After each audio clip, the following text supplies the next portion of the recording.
Hello everyone, welcome back again on my YouTube channel, जहां पर मैं आपके लिए टैक्स एंड फाइनेंस से related informative and updated videos लेकर आता रहता हूं। दोस्तों, आज के इस वीडियो में हम बात करने वाले एक ऐसे टॉपिक की जो एक्चुअली में हर बिजनेस क्लास पर्सन को रिक्वायर्ड होता है। दोस्तों, जब भी आप अपना कोई बिजनेस स्टार्ट करना चाहते हैं तो आपके पास बहुत सारे ऑप्शंस होते हैं कि हम अपने किस फॉर्मेट में बिजनेस स्टार्ट करें। आई मीन टू से हम एक प्रोप्राइटरशिप में अपना बिजनेस स्टार्ट करें या हम कंपनी या एलएलपी बनाकर अपना बिजनेस स्टार्ट करें। लेकिन प्रोप्राइटरशिप के केस में जनरली बहुत सारे लिमिटेशंस होते हैं।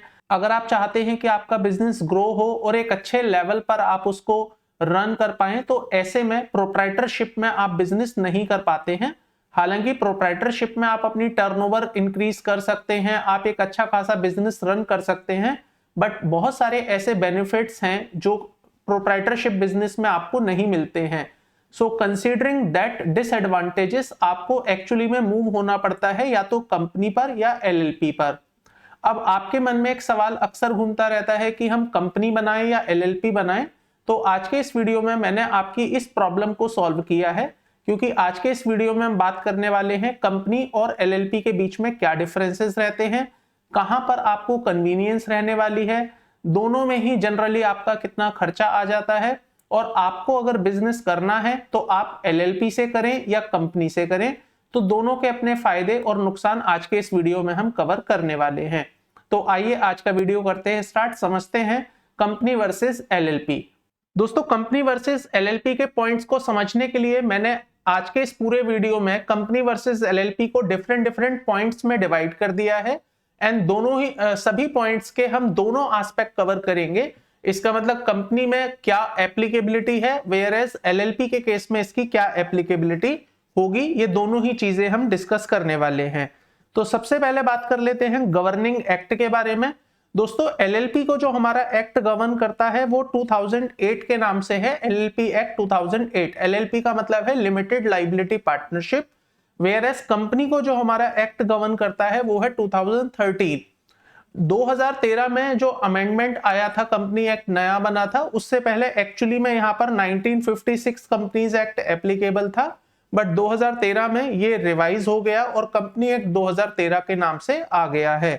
तो दोनों के अपने अपने अलग एक्ट हैं, लेकिन एक्चुअली में इन दोनों को ही एमसीए के पोर्टल पर मैनेज किया जाता है। तो मिनिस्ट्री ऑफ कॉर्पोरेट अफेयर्स का जो अपना पोर्टल है, गवर्नमेंट की वेबसाइट है, उस पर ये दोनों ही मैनेज होती हैं।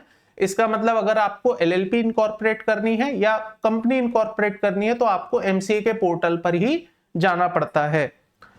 कैपिटल कंट्रीब्यूशन की बात करें तो दोस्तों, दोनों में ही, चाहे कंपनी का केस हो चाहे एलएलपी का केस हो, दोनों में ही as such minimum capital required नहीं है। मिनिमम कैपिटल का मतलब कोई ऐसी थ्रेशोल्ड नहीं है कि भैया आपको इतनी तो कैपिटल चाहिए ही चाहिए। बट जनरली मैंने नोटिस किया है इन case of a private limited entities, लोग 1 लाख रुपए की मिनिमम कैपिटल रख लेते हैं, वेयर एज एलएलपी को लोग 20,000 50,000 से भी शुरू कर लेते हैं। बट स्टिल लॉ के अंदर कहीं पर भी ऐसी कोई मिनिमम लिमिट नहीं रखी गई है कि आपको इतना तो कम से कम कैपिटल रखना ही पड़ेगा। So no minimum capital contribution is prescribed under the companies act 2013 as well as LLP act 2008। दोनों के ही अंदर आप मिनिमम 10 भी ले सकते हैं, 5,000 से भी आप अपना एंटिटी स्टार्ट कर सकते हैं, चाहे वो एलएलपी हो चाहे वो प्राइवेट लिमिटेड कंपनी हो।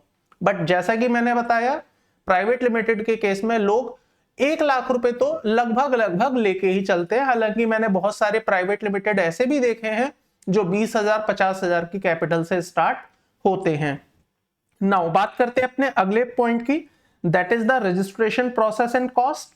तो जैसा कि मैंने बताया, रजिस्ट्रेशन आपको दोनों ही एमसीए के पोर्टल पर करने पड़ेंगे, बिकॉज एलएलपी को भी ministry of corporate affairs manage करता है, वेयर एज कंपनी को भी वही चलाता है। तो ऐसे में दोनों के रजिस्ट्रेशन प्रोसेस आपको एमसीए के पोर्टल पर जाकर कंप्लीट करने होते हैं। दोस्तों, अगर मैं इजीनेस की बात करूं तो डेफिनेटली यहां पर एलएलपी जल्दी इनकॉर्पोरेट हो जाता है, उसका process as compare to private limited is very much easy. Private limited भी अब स्मूथली इनकॉर्पोरेट हो जाती है, बट उसकी जो डॉक्यूमेंटेशंस हैं, उसके जो फॉर्म्स हैं वो बहुत ज्यादा हैं, वेयर एज एलएलपी में वही चीजें कम हो जाती हैं। एंड डेफिनेटली अगर कंप्लायंस एलएलपी में कम है तो उसकी रिलेटेड कॉस्ट भी कम ही आती है। तो अगर आप इनकॉर्पोरेशन ऑफ एलएलपी देखें तो उसकी जो फीस है वो बहुत कम है, वेयर एज अगर प्राइवेट लिमिटेड कंपनी के इनकॉर्पोरेशन की फीस देखेंगे वो ज्यादा है। एंड सेम डिफरेंस आपको प्रोफेशनल फीस में भी देखने को मिलता है। तो जो प्रोफेशनल फीस एक प्राइवेट लिमिटेड को इनकॉर्पोरेट करने के लिए चार्ज की जाती है, उससे कम फीस चार्ज की जाती है एलएलपी के इनकॉर्पोरेशन से रिलेटेड। तो कंपनी के केस में it has to be registered with MCA under the companies act 2013। Directors of a private company must get a director identification number. तो जितने भी उसमें डायरेक्टर बनना चाहते हैं, इनिशियल जो प्रमोटर्स होते हैं वो भी, उनको यहां पर DIN नंबर लेना पड़ता है, director identification number. And same process से एलएलपी के केस में भी आपको एक नंबर लेना पड़ता है, होता वो भी डिन ही है लेकिन कहलाता वो DPIN है, जिसको कि हम डेजिग्नेटेड पार्टनर आइडेंटिफिकेशन नंबर के नाम से जानते हैं। तो एलएलपी एक्ट 2008 में जितने भी पार्टनर एलएलपी के बनने जा रहे हैं या बन रहे हैं, उनको यहां पर DPIN लेना होता है। दोस्तों आप कंफ्यूज ना हो इसके लिए मैं बता रहा हूं, DPIN और DIN दोनों बिल्कुल सेम चीज होती हैं, दोनों को लेने का प्रोसेस भी सेम होता है, बट इतना सा फर्क है कि अगर वो पार्टनर एलएलपी में यूज होने जा रहा है तो उसको DPIN कहा जाता है, और अगर वही पर्सन कंपनी में इनकॉर्पोरेट होने जा रहा है तो उसको DIN कहा जाता है। दोनों को लेने का प्रोसेस बिल्कुल सेम होता है। आइएगा दोस्तों बात करते हैं अपने अगले पॉइंट की, that is the membership and directors. तो दोस्तों यहां पर मैं एक चीज आपको बता दूं, कंपनी के केस में जो ओनर होते हैं या जो मेंबर्स होते हैं, जिसको कि हम बेसिकली शेयर होल्डर के नाम से जानते हैं, वेयर एज जो डायरेक्टर होते हैं वो अलग अलग होते हैं। हालांकि वो सेम भी हो सकते हैं अगर कोई डायरेक्टर शेयर होल्डर भी है। इसका मतलब अगर कोई डायरेक्टर कम शेयर होल्डर है तो डेफिनेटली वो मैनेजमेंट तो मैनेज कर ही रहा है, साथ के साथ वो कंपनी का ओनर भी बन जाता है टू अ सर्टेन परसेंटेज जो उसने अपनी होल्डिंग ले रखी है। लेकिन अगर मैं एलएलपी के केस में बात करूं तो एलएलपी के केस में जो पार्टनर हैं वही ओनर होते हैं। इसका मतलब क्या ऐसा हो सकता है कंपनी के केस में ओनर कोई और हो और एक्चुअली में डायरेक्टर कोई और हो? यस, ऐसा हो सकता है, बट पार्टनरशिप फर्म के केस में ऐसा नहीं हो सकता। पार्टनरशिप फर्म में जो पार्टनर होता है वही ओनर होता है। So shareholder of a company are owner but do not directly participate in the management unless they are director. Whereas in case of a LLP both manager और owner same ही होते हैं। तो इसका मतलब कोई कंपनी में डायरेक्टर है लेकिन शेयर होल्डर नहीं है तो वहां पर वो ओनर नहीं कहलाएगा। Whereas अगर वो डायरेक्टर है और शेयर होल्डर भी है तो वो ओनर भी है और मैनेजमेंट तो वो देख ही रहा है।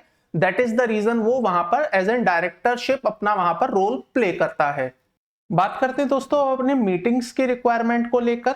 So in case of a company आपको एक्चुअली में ईयर्स में बहुत सारे मीटिंग्स मेंटेन करने होते हैं, जिसमें कि बोर्ड मीटिंग होती है, एनुअल जनरल मीटिंग होती है। वेयर एज एलएलपी के केस में अगर मैं बात करूं तो आपको एज सच कोई भी मीटिंग मेंटेन नहीं करनी होती।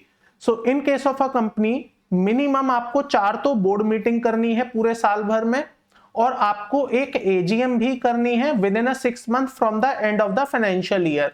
ये मैंडेटरी है, आपको करना ही पड़ता है इन केस ऑफ अ कंपनी। दोस्तों बस यहां पर एक छोटा सा चेंज और करना है। अगर आपकी कंपनी स्मॉल कंपनी की डेफिनेशंस में आती है तो आपको 4 बोर्ड मीटिंग रिक्वायर्ड नहीं है, आप केवल 2 बोर्ड मीटिंग करके भी अपना काम चला सकते हैं। लेकिन अगर मैं एलएलपी की बात करूं तो यहां पर तो आपको कोई भी मीटिंग करने की जरूरत ही नहीं है। अगर आप करना चाहें तो करिए, अदरवाइज लॉ आपको मैंडेट नहीं करता है in respect of any type of meetings in LLP. तो यहां पर एक एडवांटेज आपको मिल जाता है एलएलपी के केस में। अगेन मैं कहूंगा कि आपके ऊपर बर्डन कम है in respect of compliances. Now audit की रिक्वायरमेंट समझ लेते हैं। तो कंपनी के केस में जैसा कि आप सब जानते हैं स्टैट्यूटरी ऑडिट होता है, चाहे आपने टर्नओवर किया या नहीं किया, आपने बिजनेस किया या नहीं किया, आपका रेवेन्यू आया नहीं आया, कॉस्ट है या नहीं है, प्रॉफिट हुआ या नहीं हुआ, ये सब बातें मैटर नहीं करती हैं। आपने अगर प्राइवेट लिमिटेड कंपनी इनकॉर्पोरेट की है तो आपको स्टैट्यूटरी ऑडिट करवाना ही पड़ेगा फ्रॉम अ चार्टर्ड अकाउंटेंट। तो company must conduct a statutory audit every year whereas LLP के केस में एज सच कोई रिक्वायरमेंट नहीं है अगर कंपनी का टर्नओवर 40 लाख रुपए से कम है या उसकी कैपिटल कंट्रीब्यूशन 25 लाख रुपए से कम है। तो इसका मतलब अगर आप एक स्मॉल एलएलपी इनकॉर्पोरेट करते हैं जहां पर आपका टर्नओवर 40 लाख क्रॉस नहीं होता है और आपकी कैपिटल कंट्रीब्यूशन 25 लाख क्रॉस नहीं होती है, तो आप बिना किसी ऑडिट के भी अपने फाइनेंशियल्स बना सकते हैं। आपको किसी सीए की उसमें जरूरत नहीं पड़ती है। तो यहां पर भी अगेन एडवांटेज आपको मिल जाता है इन केस ऑफ अ एलएलपी। बात करते हैं अपने अगले पॉइंट की, that is the important point, funding. क्या आप एलएलपी में आउटसोर्स की फंडिंग ले सकते हैं, बाहर के लोगों से पैसा ले सकते हैं? क्या आप कंपनी में आउटसाइड फंडिंग ले सकते हैं? तो ऑब्वियसली यस, आप दोनों के ही अंदर बाहर का पैसा ले सकते हैं, लेकिन उस पैसों में फर्क होगा दोस्तों। कंपनी के केस में आपको बहुत सारे ऑप्शंस मिलते हैं। आप अपना इक्विटी बेच सकते हैं जिसके अगेंस्ट आप ओनरशिप ट्रांसफर करके शेयर इशू करके बाहर से पैसा उठा सकते हैं। हम वेंचर कैपिटलिस्ट से पैसा ले सकते हैं, हम एंजल इन्वेस्टर्स से पैसा ले सकते हैं।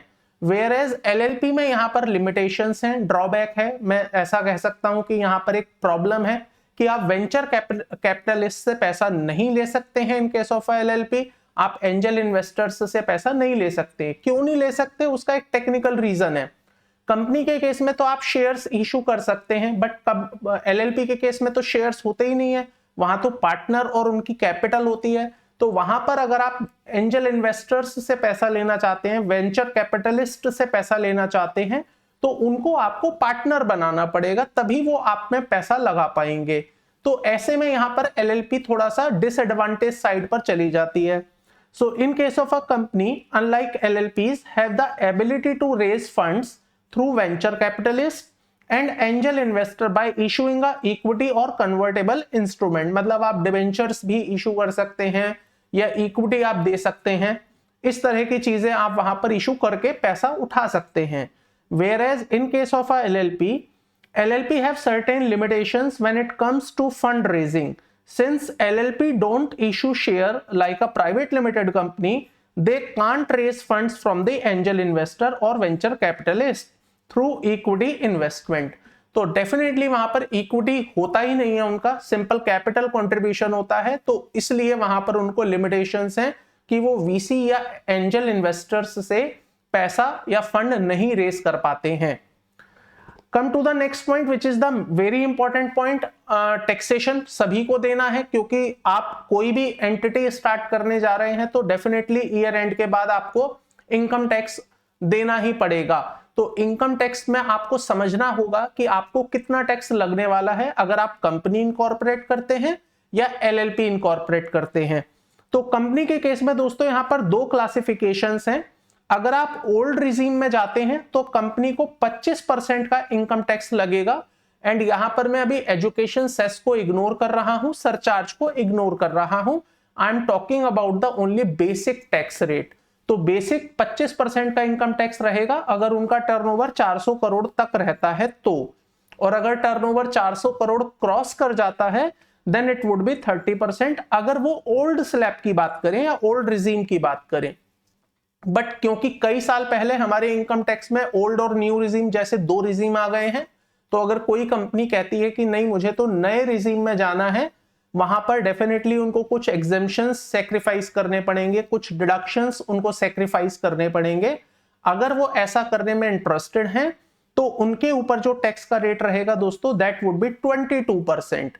एंड अगेन यहां पर मैंने एजुकेशन सेस और सरचार्ज को इग्नोर कर रखा है। तो अगर कोई नया रिजीम लेना चाहता है कोई कंपनी तो वो 22% का टैक्स पे कर सकती है इन case of a domestic company.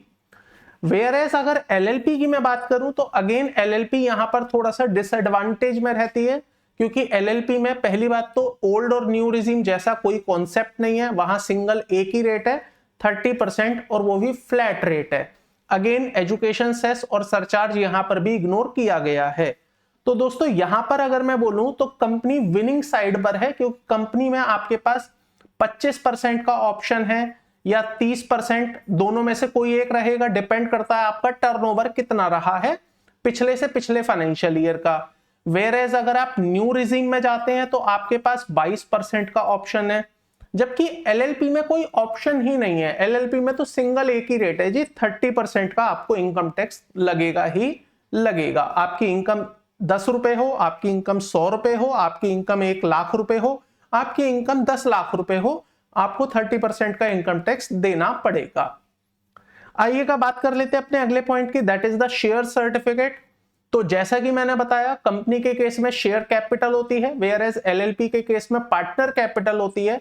तो ऑब्वियसली शेयर कैपिटल के केस में ही शेयर सर्टिफिकेट जैसी कंप्लायंस होगी, वो एलएलपी में डेफिनेटली नहीं होगी। तो इन case of a company, share certificate are the proof of ownership of share held by the member in the company. तो जितने भी मेंबर्स हैं कंपनी के, जितने भी शेयर होल्डर हैं, उनके पास ओनरशिप डॉक्यूमेंट में एक शेयर सर्टिफिकेट होगा जिसमें ये लिखा होगा कि ये इस कंपनी के शेयर हैं, इतने रुपए का ये शेयर है और इतने शेयर सर्टिफिकेट आपको मिले हैं, दैट रिप्रेजेंट्स आप कितने शेयर उसमें होल्ड करते हैं। वेयरएस एलएलपी के केस में ऐसा कोई सर्टिफिकेट नहीं होता। So ownership of the partner in the firm is evidence by the LLP agreement and no share certificate is required in case of a LLP। LLP में ownership पता चलती है आपके LLP अग्रीमेंट से, जिसको कि हम LLP डीड के नाम से भी जानते हैं। तो डीड में अगर आपका नाम है as an partner, that means you are a partner. अगर डीड में आपका नाम नहीं है तो आप पार्टनर नहीं माने जाएंगे। देखिएगा दोस्तों, अपने अगले पॉइंट की बात कर लेते हैं, that is the maintenance of minutes. Minutes basically क्या होते हैं, जब आप पूरे साल काम करते हैं तो कुछ डिसीजंस भी आप ऑब्वियसली लेते होंगे, मीटिंग्स आपकी होती होंगी।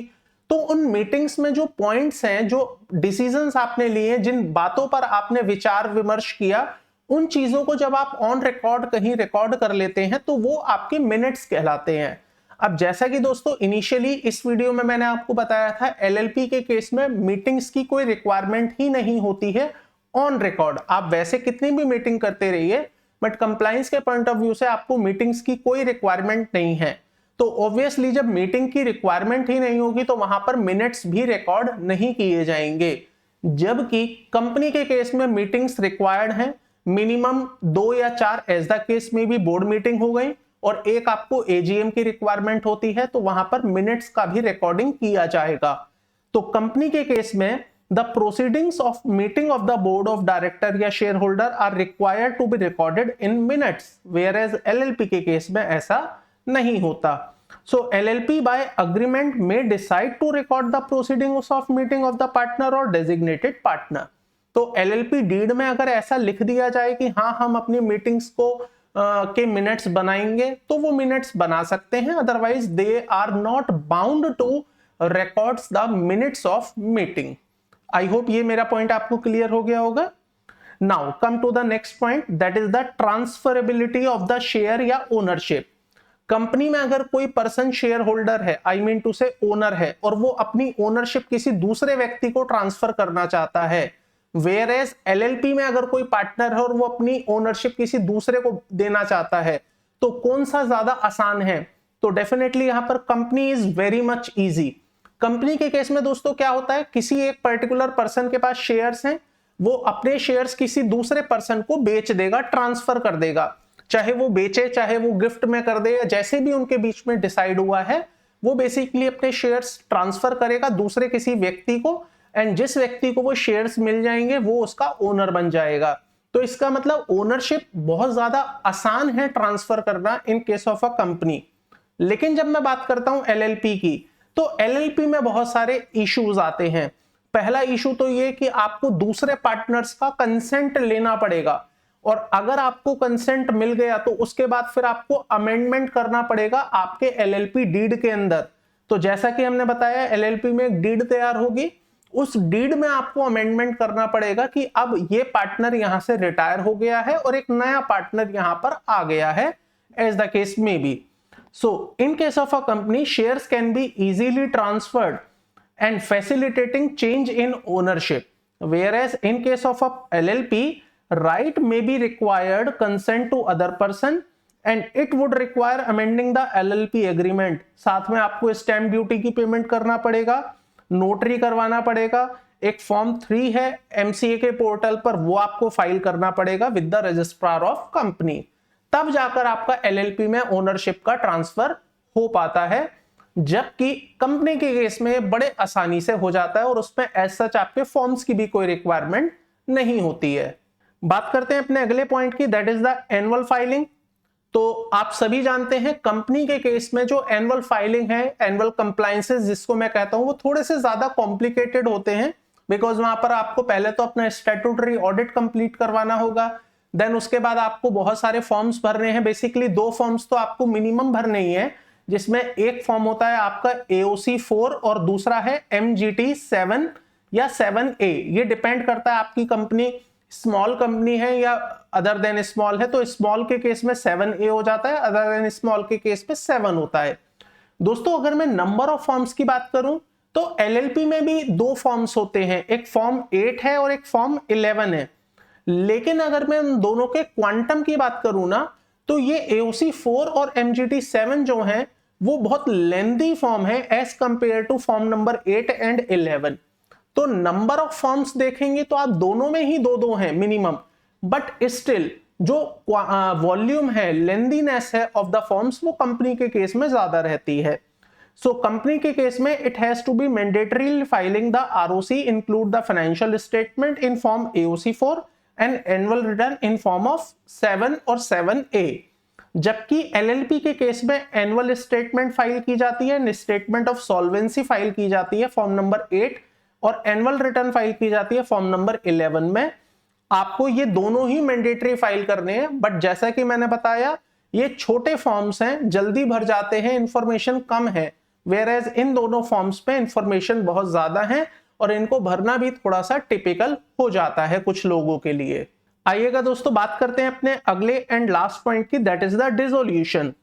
एक सर्टेन पॉइंट ऑफ टाइम के बाद अगर आपको लगता है कि अब आपको अपना बिजनेस बंद करना है LLP के केस में या कंपनी के केस में, तो डेफिनेटली आप डिसोल्यूशंस की तरफ मूव करते हैं।